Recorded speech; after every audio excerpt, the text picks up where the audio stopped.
You show up. You work hard, you care. And deep down, you still believe, or at least you want to believe, that all of it will matter. That effort leads to outcomes. That integrity wins in the end. But then you look around, and you see people rising faster, not because they're better, but because they're louder, more connected, more strategic. You wonder if you missed something. If maybe the whole equation you were handed, work hard, stay loyal, good things follow, wasn't a formula, but a fairy tale. What if the problem isn't that you're doing something wrong, but that you've been taught the wrong thing? What if the grind itself is the trap?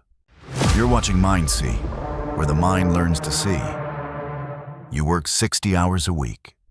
You're early, you stay late. You do more than what's asked, not because someone is watching, but because that's just who you are. You take pride in doing things the right way. You don't cut corners. You believe in showing up fully for your job, your team, your responsibilities. And yet somehow, you're stuck watching others, people who do half as much talk twice as loud, and seem to know exactly who to impress, rise while you stay in place. They move up, you hold the line. They win, you wait. And in that quiet frustration, a question begins to gnaw at you. What am I missing? What did I do wrong? But maybe that's not the question you should be asking. Maybe the better question is, what story have I been told? And why did I believe it? From a young age, we're given a very specific script. One that says, work hard, be humble, follow the rules. Good things will come. Effort equals reward. Loyalty equals progress. Morality equals success. It's a beautiful story. The only problem, it's not always true. German philosopher Friedrich Nietzsche didn't just question moral systems, he tore them apart.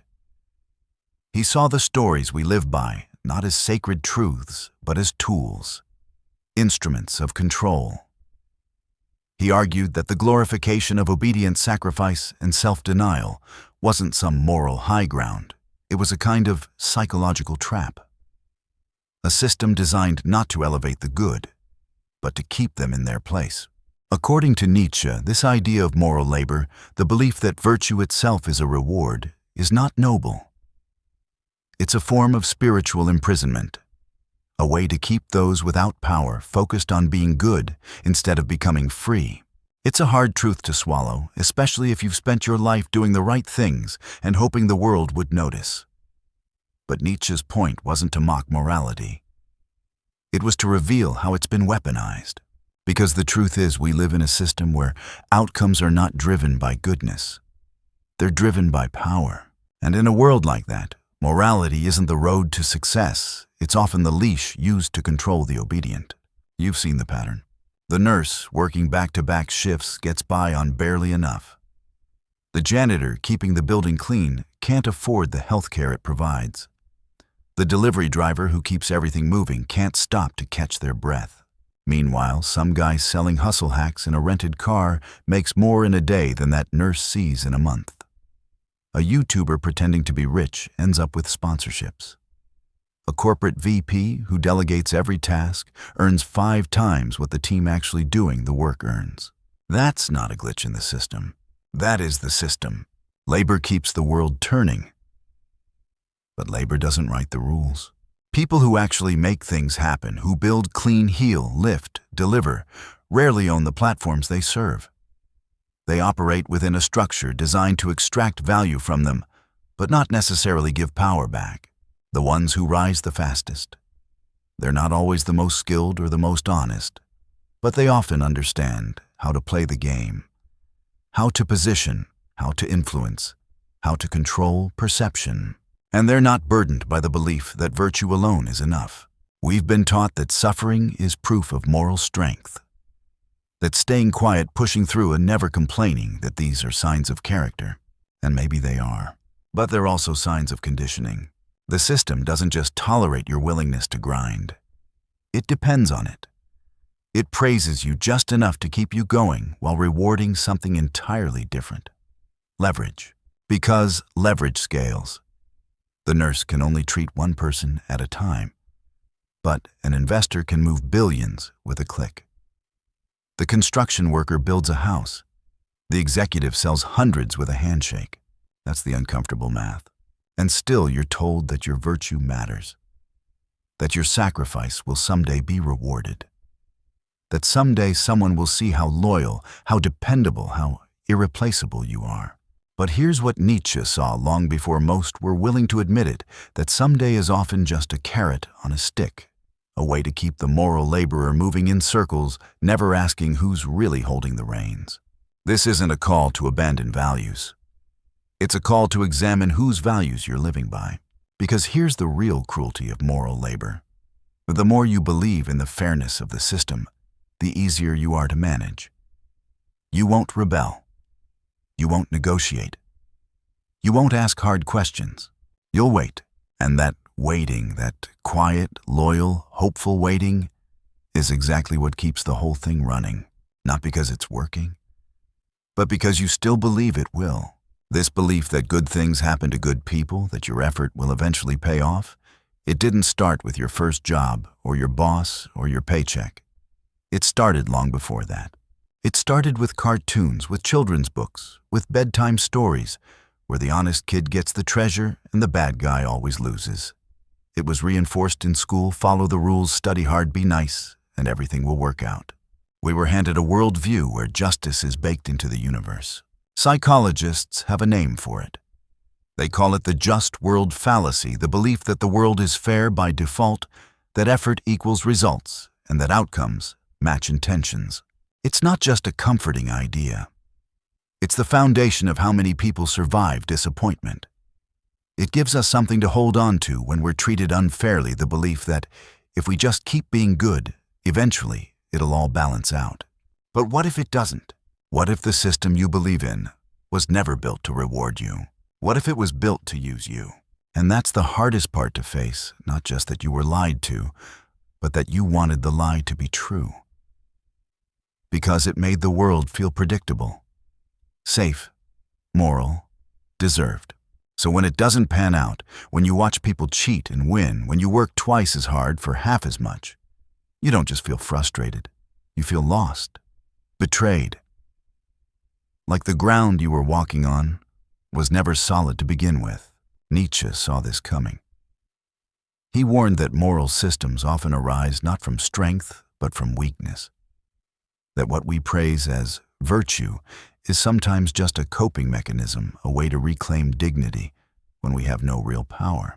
He called it slave morality. Not because it's shameful, but because it's born from a position of being ruled, of not having a choice. Slave morality says, be humble, be quiet, be selfless, endure. Master morality, on the other hand, is a completely different engine. It doesn't ask for permission. It doesn't wait to be seen. It defines value for itself. And this is what separates people who wait from people who build. People who hope the system will notice them from those who learn how the system actually works and choose to operate outside it. Because here's a truth most never say out loud. The system doesn't reward hard work. It rewards leverage. It rewards visibility, control, narrative. Not how many hours you put in, but how many people your decisions influence. Think about it. A software engineer who solves critical back-end problems might never be recognized. But someone who builds relationships with the right executives, they get promoted. A teacher working overtime to help students burned out and underpaid. A content creator who builds a niche around shock value or trend jumping, suddenly a millionaire. This isn't randomness, it's hierarchy. Not of morality, but of power. And the longer you keep believing that sacrifice is a strategy, the longer you stay in roles designed to extract your energy but never give you control. The system doesn't want you to rebel. It wants you to believe. It wants you to keep grinding, keep showing up early, keep saying yes. And in return, it gives you just enough to keep going. A raise that covers inflation, a pat on the back, a plaque, a new title with no actual influence. Just enough to keep your hope alive, but not enough to change your position. So what's the alternative? It's not to stop working. It's to start thinking. To stop confusing suffering with strength. To stop seeing virtue as a transaction, something you deposit into the world and wait for a payout from. It means asking harder questions. Who benefits from your loyalty? Who profits from your exhaustion? And if you stop playing by those rules, what would actually change? It might sound bleak, but this is where Nietzsche's philosophy isn't nihilistic. It's liberating. Because once you stop pretending the system is fair, you can stop waiting for fairness and start building something that actually serves you. Something rooted in clarity, strategy, and yes, morality. But a morality you define. Not the kind that keeps you quiet and compliant, but the kind that anchors your direction while you learn how to move powerfully in the world. You don't need to become ruthless, but you do need to become conscious, because good people with no strategy get used. But good people who understand power, they become unstoppable. So now what? You've stopped believing the story that says obedience equals reward. You've realized that being a good worker, a good person, even a good leader, none of it guarantees recognition or power. You've seen the system for what it is, efficient, strategic, and indifferent to virtue. What happens next? This is where most people stumble. Because when the old story crumbles, there's a temptation to swing to the opposite extreme, to think the only way forward is to play dirty, to give up on ethics, and go full Machiavelli. But that's not what Nietzsche was suggesting. He didn't advocate for cruelty. He wasn't urging you to betray your values. What he challenged was this idea that morality means submission, that being good requires being passive, that virtue means self-erasure. His solution wasn't to abandon morality, it was to reclaim it, to redefine it through strength, not weakness. That's the shift, from obeying someone else's code to authoring your own. Nietzsche called this type of person the Übermensch, the overman. Not a tyrant, not a villain, but someone who no longer waits to be validated by systems that don't reflect their values. Someone who understands that freedom isn't about doing whatever you want.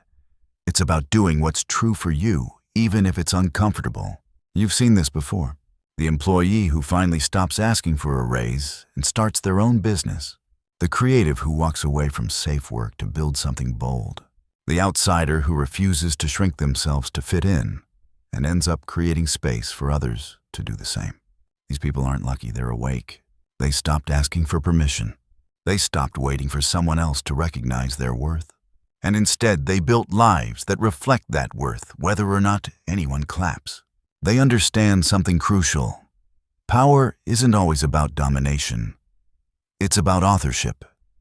It's about writing your own terms, your own direction, not just surviving the game, but changing how it's played. But this isn't easy. Letting go of the need to be seen as good can feel like letting go of your identity. Because the truth is, a lot of us tie our sense of self to being liked, needed, depended on. We mistake self-sacrifice for strength. We wear burnout like a badge. Walking away from that can feel selfish, cold, lonely, but it's not. It's the beginning of sovereignty. And that's what Nietzsche meant by rising above. Not becoming heartless, but becoming whole. Not needing applause to feel worthy. Not mistaking quiet suffering for heroism. This doesn't mean you stop helping others. It means you help from a place of alignment, not obligation. It means you learn when to say yes and when to walk away. Because not every job deserves your dedication. Not every leader deserves your trust. Not every opportunity is worth your time. You start making decisions not based on guilt or fear or habit, but based on your values, your clarity, your vision. That's strategic kindness. It's not weakness, it's wisdom. It means you no longer serve a system that drains you. You build systems that reflect you. Maybe that means starting a side hustle, or negotiating differently, or setting boundaries that feel uncomfortable at first. It might mean disappointing people who relied on your silence. It might mean saying no to a promotion that pulls you further from your purpose. It might mean leaving. And yes, leaving is hard. But sometimes walking away isn't quitting, it's becoming free. This is where real power begins. Not in taking it from others, but in reclaiming it for yourself. Power to decide. Power to create. Power to protect what matters to you. Because the more you understand the rules, the better you can choose which ones to follow and which ones to rewrite. It's not about abandoning your morals. It's about finally choosing who they serve. So no, you don't need to throw away your ethics to succeed. But you do need to stop letting those ethics be used against you. Stop confusing suffering with strength. Stop waiting for fairness. Stop giving your power to systems that only take. Start asking new questions. Where does my energy go? Who benefits from my silence? What would it look like if I stopped waiting and started owning? Because at the end of the day, the world doesn't reward obedience. It rewards clarity. It rewards courage. It rewards those who blend empathy with edge principle, with presence, not the ones who wait quietly hoping to be noticed, but the ones who decide that their worth isn't up for negotiation. And if you've reached this point, that means you're ready to stop just playing the game and start designing your life around something deeper. This isn't the end. It's the beginning of real authorship. So ask yourself one last time, what would it look like to stop being a servant of the system and become the architect of your own future? That's the path Nietzsche pointed toward. Not just rebellion, but reinvention. Not just escape, but evolution. And that's where your next chapter begins.